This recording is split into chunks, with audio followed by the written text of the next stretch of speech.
السلام علیکم ورحمۃ اللہ وبرکاتہ۔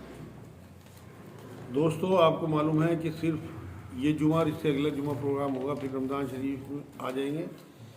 تو پچھلے ہفتے میں نے آپ کو رمضان کا مطلب بتایا تھا کہ رمضان کے معنی کیا ہیں، اور اس ہفتے ہم انشاءاللہ روزوں کی فرضیت پہ بات کریں گے کہ اللہ نے روزے کس وجہ سے فرض کیے اور ان کا حاصل کیا ہے۔ روزوں کا ہر چیز کا ایک حاصل ہوتا ہے۔ جیسے نماز کے بارے میں اللہ رب العزت نے سورہ عنکبوت میں یہ بات کہی ہے کہ نماز تمہیں فحش اور منکر سے برائی سے روک دے گی۔ اسی طرح سے روزے کے بارے میں اللہ رب العزت نے سورہ بقرہ کی 185 نمبر آیت میں یہ بات کہی ہے کہ اے مومنو، تم پر روزے فرض قرار دیے گئے جیسے پچھلی امتوں پر روزے فرض تھے، تاکہ تم متقی بنو۔ مطلب تقوی اختیار کرنے کے لیے ہمیں روزے دیے گئے۔ تمام امتوں کو تقوی کے حصول کے لیے ہمیشہ سے روزے فرض ہیں۔ آج اس امت پہ بھی، امت محمدی پہ بھی انشاءاللہ روزے اسی لیے فرض ہوئے کہ یہ تقوی حاصل کریں۔ تقوی اور شکر، یہ دو چیزیں ایسی ہیں جن کے لیے روزہ ہمیں دیا گیا، اور اگر یہ چیزیں روزہ رکھ کے نہیں آئیں تو آپ یقین کریں کوئی روزہ نہیں ہے۔ حضور صلی اللہ علیہ وسلم نے یہ بات کہی کہ بعض روزہ دار ایسے ہیں جو روزہ رکھ کے بھی باطل کام نہیں چھوڑتے، ان کے بھوکے پیاسے رہنے سے اللہ کو کوئی سروکار نہیں ہے۔ روزے کا حاصل اگر آپ کو 30 دن روزے رکھ کے حاصل نہیں مل رہا تو آپ یقین کریں آپ نے فاقے کی ہے، آپ کو روزے کا کوئی فائدہ نہیں ہوگا۔ اگر آپ کے اندر تقوی نہیں آیا، متقی نہیں بنے آپ۔ متقی، تقوی کا مطلب ہے ڈرنا، ایک مطلب، بہت سارے مطلب ہیں۔ بچنا بھی مطلب ہے کہ اللہ کی نافرمانی سے بچنا، اللہ کی ناراضگی سے بچنا۔ ڈرنا بھی ایک مطلب ہے، لوگوں سے ڈرنا نہیں، حکومت سے ڈرنا نہیں، پولیس سے ڈرنا نہیں، بلکہ اللہ سے ڈرنا۔ ڈر بھی اللہ کا کیسا کہ اس کی نافرمانی نہ ہو جائے، اسے ہماری ذات سے کوئی تکلیف نہ ہو، اسے کوئی شرمندگی نہ ہو شیطان کے سامنے۔ جب اس نے شیطان سے کہا تھا کہ تم میرے مخلص بندوں کو نہیں بہکا پائے گا، تو وہ جو ڈر ہے اسے تقوی کہتے ہیں۔ اور اگر واقعی وہ تقوی آپ کے اندر ہے، نافرمانیوں سے آپ بچ رہے ہیں، گناہوں سے صرف اس وجہ سے بچ رہے ہیں کہ اللہ نے حکم دیا، تو واقعی آپ کے اندر تقوی آ گیا اور آپ کا روزہ اللہ تک پہنچ رہا ہے۔ روزہ ایک ایسی عبادت ہے کہ جس میں آپ یہ تصور رکھتے ہیں، وضو کرتے ہوئے بھی اور تنہائی میں بھی کچھ نہیں کھاتے، صرف اس وجہ سے کہ اللہ مجھے دیکھ رہا ہے۔ اور روزے کا ایک حاصل یہ بھی ہے کہ آپ باہر جب نکلیں رمضان سے تو آپ کی یہ کیفیت جاری ساری رہے کہ اللہ مجھے دیکھ رہا ہے ہر کام میں۔ یہ بھی ایک روزے کا حاصل ہے۔ شکر گزاری یہ ہے روزوں کی کہ آپ سارا دن بھوکے پیاسے رہنے کے بعد شام کو افطار سے پہلے جو بھوک کی شدت ہے، پیاس کی شدت ہے، اس ٹائم آپ کو یہ احساس ہو کہ جو غریب لوگ سارے سال جنہیں کھانے کو پوری طرح نہیں ملتا، پیاس بھی برداشت کرتے ہیں، ڈھنگ کا پانی نہیں ملتا، بہت سارے علاقے ایسے ہیں کہ کئی کلومیٹر جانے کے بعد بھی گندا پانی لا کے گھڑوں میں اس کے بعد اس پانی کو پیا جاتا ہے، وہاں آپ شکر گزاری کرتے ہیں نہیں کرتے ہیں؟ یہ ہے اصل شکر کہ اللہ نے ہمیں تمام نعمتیں دے رکھی۔ جب آپ ان لوگوں کا خیال کریں گے اور آپ کے دل میں شکر گزاری آئے گی اللہ کی، تو آپ کا سرپلس ہوگا وہ پھر ہم ان غریب لوگوں کے لیے آپ لگانا شروع کریں گے بعد میں بھی۔ تو روزوں کا مقصد شکر گزاری بھی ہے۔ اسے بابرکت مہینہ بھی کہا گیا ہے۔ تو روزے برکت والی چیز ہے۔ برکت کہتے ہیں اپنے بیس پہ کوئی چیز رہے اور وہ پھر بڑھتی چلی جائے۔ تو آپ کے اندر اگر برکت نہیں آئی، آپ کی زندگی ہو، آپ کا علم ہو، آپ کا تقوی ہو، آپ کے بچے ہوں، آپ کی عزت ہو، اس میں اگر برکت نہیں آ رہی تو اس کا مطلب روزے صحیح نہیں جا رہے آپ کے۔ تو اس لیے یہ بھی ضروری ہے کہ آپ کے روزوں سے آپ کے اس میں برکت بھی آنی چاہیے۔ روزہ جو ہے وہ صرف پیٹ کا یا معدے کا نہیں ہے، بلکہ روزہ پورے وجود پہ اللہ رب العزت نے فرض کیا ہے۔ آپ کے ہر اعضاء کا روزہ ہے۔ آپ کے دماغ کا روزہ ہے، آپ کی آنکھوں کا روزہ ہے، آپ کے ہاتھوں کا روزہ ہے، آپ کی زبان کا روزہ ہے، آپ کے پیروں کا روزہ ہے، آپ کے پیٹ کا روزہ ہے۔ ہم کھانا پینا چھوڑ دیں اور باقی تمام کام کرتے رہیں، بد نظری ہو، بد سوچ ہو، غیبت ہو، لوگوں کی پیٹھ پیچھے برائی ہو، لوگوں کے لیے نیگیٹو سازشیں ہوں، جھوٹ ہو، گلہ ہو، کینہ ہو، رشتہ دار چھوڑنے ہوں۔ اگر ہم یہ سب کچھ کر رہے ہیں تو آپ یقین کریں آپ نے صرف اپنے معدے کو خالی بھوکا رکھا اور کوئی حاصل نہیں کیا۔ یہ طے کریں ابھی 10 12 15 دن جتنے بھی ہیں کہ ہم کتنا چلائیں گے، کتنا غصہ کریں گے، اس رمضان میں اور کتنی خاموشی اختیار کریں گے، کتنا کم کھائیں گے. اگر آپ کے اندر یہ ساری چیزیں گناہوں کی ہیں اور آپ انہیں نہیں چھوڑ رہے تو آپ یقین کریں آپ کو روزوں کا حاصل نہیں ہوگا. اس لیے متقی بننے کے لیے آپ کو وہ سارے کام کرنے پڑیں گے جو نبیوں نے تقوی اختیار کرنے کے لیے کیے یا صحابہ نے. تو حضور صلی اللہ علیہ وسلم کے آنے سے پہلے صحابہ کا جو حال تھا، انہوں نے کس طرح کے گناہ اپنے چھوڑے ہیں اور پھر متقی کہلائے کہ قرآن میں اللہ نے کہا یہ میں ان سے راضی اور یہ میرے سے راضی، وہ آپ نے اپنے اندر اتارنا ہے. تب آپ روزوں کا حاصل آپ کو ملے گا، کیونکہ روزوں کا مین مقصد ہی یہی ہے کہ آپ کو متقی بنایا جائے. یہ ایک 30 دن کی ٹریننگ ہے آپ کی، جس سے کہ باقی کی 11 مہینے اور باقی کی ساری زندگی آپ تقوی والی گزارو. جیسے کیمپ میں جاتے ہیں ہم تو 30 دن کا ایک آپ کا کیمپ لگایا جا رہا ہے جو آپ کے گھر میں ہی ہے.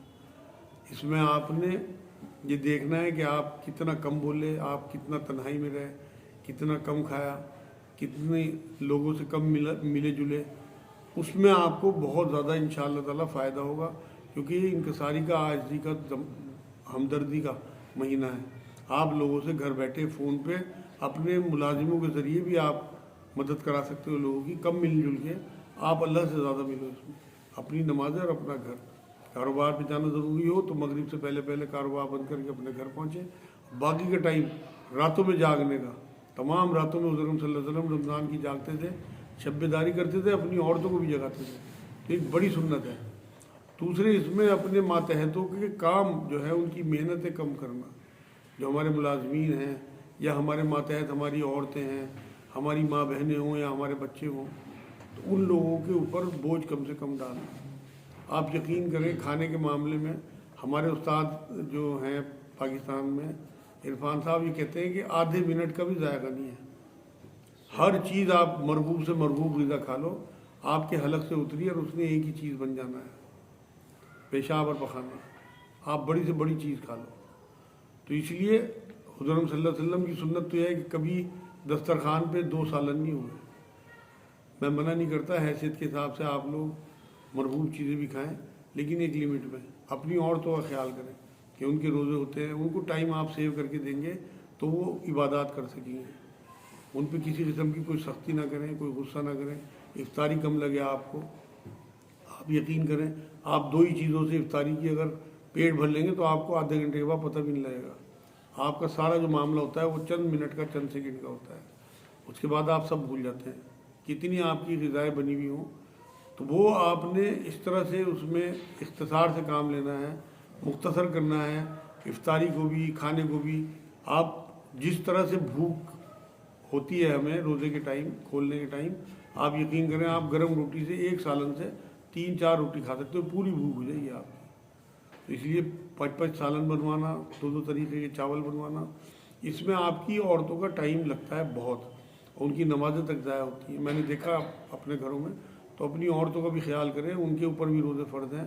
وہ بھی گوشت اور ہڈی کی بنی ہوئی مخلوق ہے اللہ کی. تو ان کے لیے، ہماری ماں بہنوں کے لیے بھی ہمیں تھوڑا سا اس بات کا خیال کرنا چاہیے کہ اس رمضان میں ہم ان کے لیے اختصار سے کام لیں. دوسرے اس میں قرآن کی طرف بھی مائل ہونے کا مہینہ آ رہا ہے. تو قرآن کی سالگرہ کہتا ہوں میں تو اسے. جیسے ہم اپنے بزنس کو بڑھانے کے لیے طرح طرح کے حربے اور پلاننگ کرتے ہیں، اسی طرح قرآن کو پھیلانے کے لیے، قرآن کو اپنی زندگی میں اتارنے کے لیے پلان کریں. نئے نئے طریقے کے سوچیں کہ ہم قرآن کی دعوت کس طرح سے دیں لوگوں کو، کس طرح سے اپنے بھائیوں تک قرآن پہنچائیں، مسلمانوں تک بھی، غیر مسلموں تک بھی. کس طرح سے اس بار پلان کریں کہ قرآن ہمیں کچھ ہدایت دے کے جائے، کچھ ہماری سمجھ میں آ جائے. وہ ابھی پلاننگ کریں. آپ کے نزدیک کوئی علماء دین ہیں، ان سے مشورہ کریں جو کھلے دماغ کے ہوں، جو آپ کو ترجمے پڑھنے سے منع نہ کریں. کیونکہ بہت ہمارے جس علاقے میں ہم رہتے ہیں تو یہاں ترجمہ پڑھنے سے منع کیا جاتا ہے، اور یہ کہتے ہیں قرآن تمہیں گمراہ کر دے. قرآن میں اللہ رب العزت نے سورہ قمر میں جگہ جگہ یہ بات کہی ہے کہ میں نے قرآن کو سمجھنے کے لیے آسان کیا ہے. کوئی ہدایت لینے والا ایک جگہ نہیں، 7 یا 8 جگہ. تو آپ کا خالق اور مالک جب یہ کہہ رہا ہو میں نے قرآن کو آسان کیا سمجھنے کے لیے، اور آپ کے کوئی پیر صاحب یا آپ کے کوئی مفتی صاحب، مولوی صاحب یہ کہہ رہے ہوں قرآن بڑا مشکل ہے اور عام آدمی کو نہیں پڑھنا چاہیے، آپ کس کی بات مانو گے؟ آپ نے لازمی اپنے خالق کی بات ماننی ہے. ترجمے سے اس بار قرآن پڑھنے ہیں. میں نے پچھلی بار بھی آفر دیا تھا. ابھی الحمدللہ پرسوں ترسوں ہمارے پاس 500 قرآن اور ہیں. سب کو فری آف کاسٹ اپنی مسجدوں میں، اپنی محلوں میں اپنے رشتہ داروں میں لسٹ بنا کے قرآن پہنچائیں. ہم یہاں 10 20 30 ہی لوگ صحیح، لیکن انشاءاللہ یہی 300 400 قرآن پہنچا سکتے ہیں اگر 10 کا بھی ذمہ ہم لے لیں. تو انشاءاللہ تعالیٰ اس سے آپ دیکھیں گے کہ کتنے گھروں میں قرآن پہنچے گا، کتنے لوگ قرآن سے جڑیں گے. ان سب کا حصہ آپ کے ذمہ ہے، کیونکہ قرآن کے بارے میں اور روزے کے بارے میں حدیث پاک یہ ہے کہ قیامت میں آپ کی شفاعت کریں گے. روزہ کہے گا میں نے اسے دن بھر بھوکا رکھا، اور قرآن کہے گا میں نے اسے رات میں جگایا.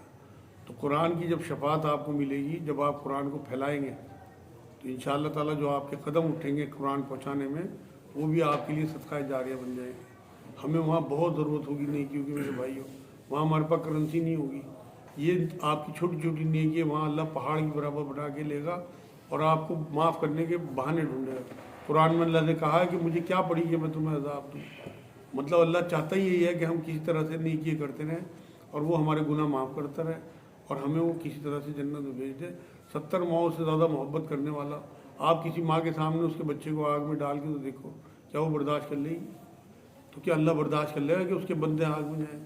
قرآن میں اللہ نے کہا کہ تم خود اپنی کرتوتوں کی وجہ سے تم پہ مصیبتیں آتی ہیں. ہم اگر یہ حرکتیں چھوڑ دیں گناہوں کی، نافرمانی کی، تو آپ یقین کریں حلوے کی طرح ہے جنت. اس طرح مل جائے گی آپ لوگوں کہ آپ تصور نہیں کر سکتے. چھوٹے چھوٹے گناہ تو اللہ ویسے ہی کہتا ہے میں معاف کر دیتا ہوں، بس کبیرہ گناہوں سے بچنا ہے، جو حرام کام اللہ نے بتایا ان سے بچنا ہے ہمیں. تو انشاءاللہ یہ موسم بہار ہے نیکیوں کا آنے والا. آپ اس محفل میں ہی طے کریں انشاءاللہ کہ ہم نے اس بار جو حاصل ہے روزوں کا وہ اب کے حاصل ہی کرنا ہے ہر حال میں. اگلے ہفتے انشاءاللہ کچھ اور روزوں سے رمضان سے متعلق چیزیں اور سوال جواب آپ لے کے آئیں.